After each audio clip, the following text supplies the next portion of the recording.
Bueno, fundamentalmente los niños, como ya todos han escuchado, y yo digo gracias a Dios, ellos no hacen formas graves, se contagian, sí, de hecho son vectores, es decir, ellos pueden llegar a tener el virus y contagiar al resto, contagiar muchísimo al resto. Así que yo lo que le digo fundamentalmente a los papás es que preserven a sus chicos de llevarlo a lugares donde hay mucha concentración de gente, eh, que es fundamentalmente el lavado de las manos. Y ojo, con esto hago hincapié que el lavado de manos no es por el coronavirus. El lavado de manos es de siempre, es algo antiguo que todos tenemos que hacer. Nada más que, bueno, que con esto creo que se ha reivindicado.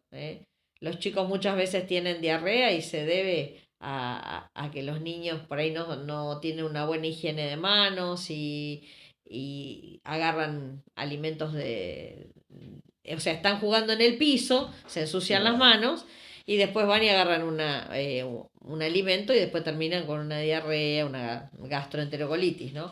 Este, y fundamentalmente lo que yo digo es el acúmulo de gente. Pensar que si festejan un cumpleaños, que no haya mucha gente, en realidad no se debería hacer, pero Claro. si suponete, el otro día leía, por ejemplo, se pueden llegar a permitir reuniones con 10 personas. Y a modo de chiste, bueno, Maru Botana, que son 10 ya 10 de familia. O Claro. sea, son ellos 10 de familia. Entonces, un poco eh, preservar a los niños de que no sean portadores del virus, ¿sí? Obviamente que no sabemos hasta qué punto, por ahora sabemos que a ellos no los perjudica demasiado, pero no sabemos hasta qué punto esto va a ser así. Entonces, no arriesgar a nuestros niños a que haya un caso que pueda llegar a ser letal, ¿sí? Eh, Nada más que eso. Y bueno, el tema de las clases, ¿no? Eso es algo que creo que educación tendrá que ver, porque ¿cómo hacemos para que en el momento que nosotros estemos en condiciones de volver a las clases, estos niños no estén hacinados? Doctora, ¿y cómo los afecta en la cuarentena a los chiquitos? Quizás a nosotros con ansiedad, con comer más, con que nos da sueño, con cambiar los horarios. ¿Cómo afecta esta cuarentena a los niños? Y a los niños los afecta muchísimo, primero y principal porque nosotros tenemos todos los horarios cambiados. Claro. A veces la gente que no puede salir a trabajar y se tiene que quedar en sus casas, no tienen quien cuiden a esos niños. Entonces, ¿qué pasa? Los chicos se levantan tarde, no desayunan adecuadamente, los nenes extrañan estar con sus pares y a la vez, como no tienen otra actividad para hacer, ¿qué hacen?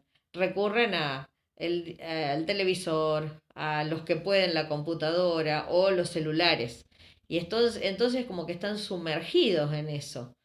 Se pierde mucho más el diálogo que antes. O sea, Claro. ya teníamos ese problema. Bueno, ahora está como más, digamos, como más agrandado todo, porque vos fijate que si antes nos costaba la comunicación, ahora directamente ya ni hablamos. ¿Somos más permisivos en esta cuarentena los adultos, los papis, para con los chicos, para que ellos tengan su mundo? Y yo creo que sí, porque el problema también es que nosotros como papás también estamos como desorientados, Claro. ¿no? Yo voy a dar quizá mi ejemplo, o el ejemplo de la gente de salud. Nosotros, digamos, por ser personal esencial, estamos obligados a cumplir con nuestra actividad. Claro. Y es más, yo creo que nuestra actividad se ha visto incrementada por todo esto de que la gente no puede asistir al hospital, o por lo menos no debería asistir si no es algo realmente grave. Entonces, nosotros estamos abocados a salir todo el tiempo de nuestras casas, estar menos con nuestros chicos y eso hace que nosotros nos sintamos también desorientados y sí que somos más permisivos, porque en realidad no sabemos cómo manejarlo.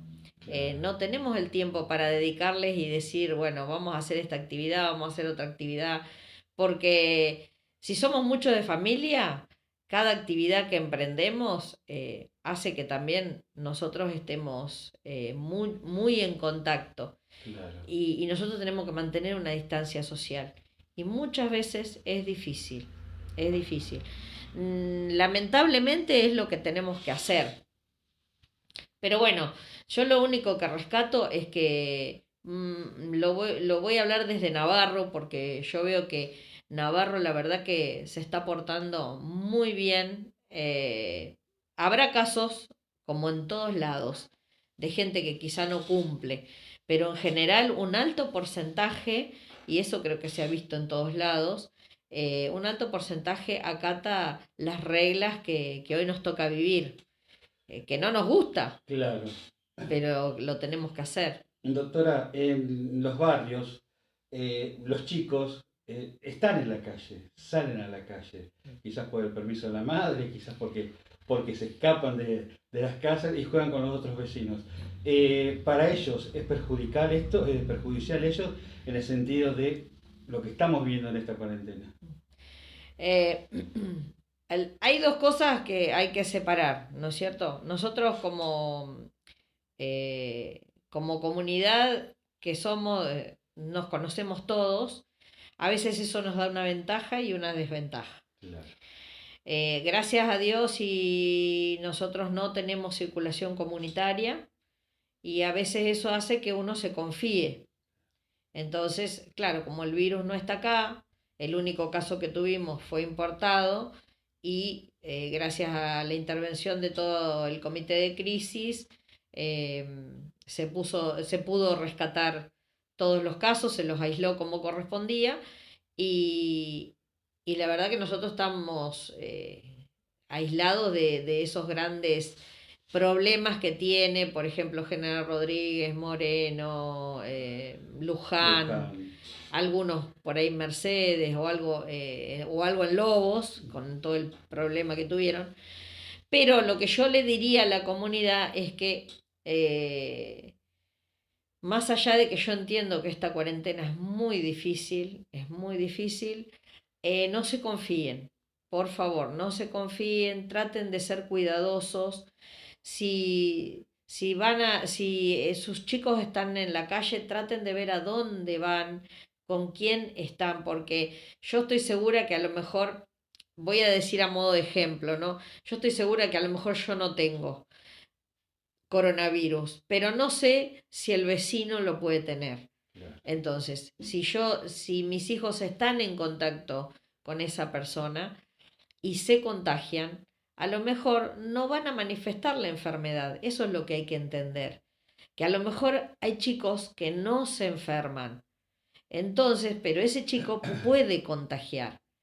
Y si yo tengo un papá, un abuelo o un ser querido mayor de edad, esa persona sí se puede ver afectada.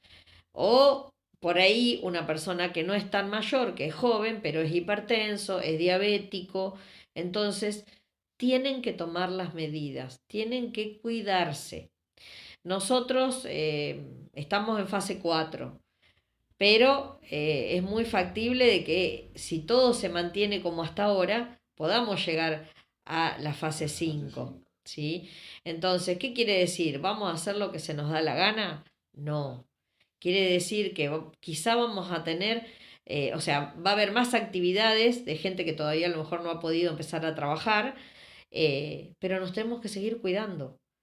Nos tenemos que seguir cuidando hasta que salga una vacuna o hasta que este virus por lo menos se tranquilice. Por decir, quizás es una mala forma de decirlo, pero por lo menos hasta que se atenúe, hasta que se quede un poco más quieto.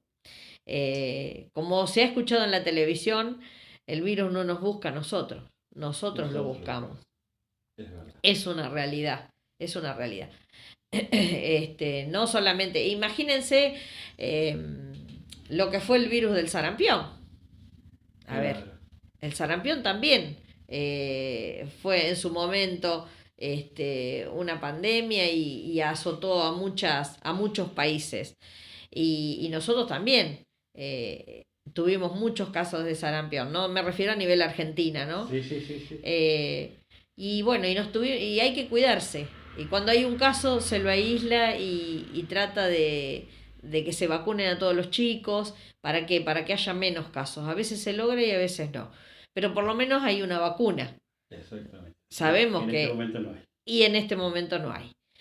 Y los tratamientos que digamos, que se están utilizando todavía no tienen una aprobación científica. ¿Por qué? Porque hay que tratar, o sea, para que esto sea aprobado tiene que haber muchísimos casos en los que se utiliza.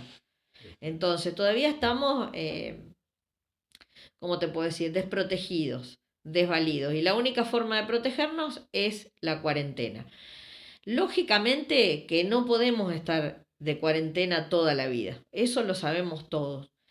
Pero si nosotros somos responsables de lo que hacemos, podemos tener una vida que vuelva a ser a la que tuvimos anteriormente, con un cambio de mentalidad. Entonces, ¿por qué con un cambio de mentalidad? Porque ahora vamos a tener que ser más cuidadosos. Claro. Lo que antes hacíamos cuando se nos ocurría o cuando, qué sé yo, por ejemplo, vuelvo al lavado de manos. Sabés que cada vez que vas al baño te tenés que higienizar. Pero si vas a cocinar, también te tenés que higienizar las manos. Si vas a tocar un tipo de alimento que se lo vas a brindar a tus hijos, también te tenés que lavar las manos. Entonces, quizá a veces esto no se lo tenía como un hábito. Entonces, tenemos que aprender a tener ese hábito siempre. Y vuelvo a repetir, esto no es de ahora, esto es antiguo, nada más que ahora se fortalecieron estas medidas. Cuando tuvimos la gripe A, ¿ustedes se acuerdan? Teníamos que usar el doble barbijo, teníamos que lavarnos bien las manos, usar el alcohol, limpiar las superficies, o sea que esto, vuelvo a repetir, no es de ahora. Lo que pasa es que nosotros tenemos memoria frágil. Muy bien. Doctora, muchísimas gracias. No, por favor, a vos, Fernando, gracias por tenerme en cuenta.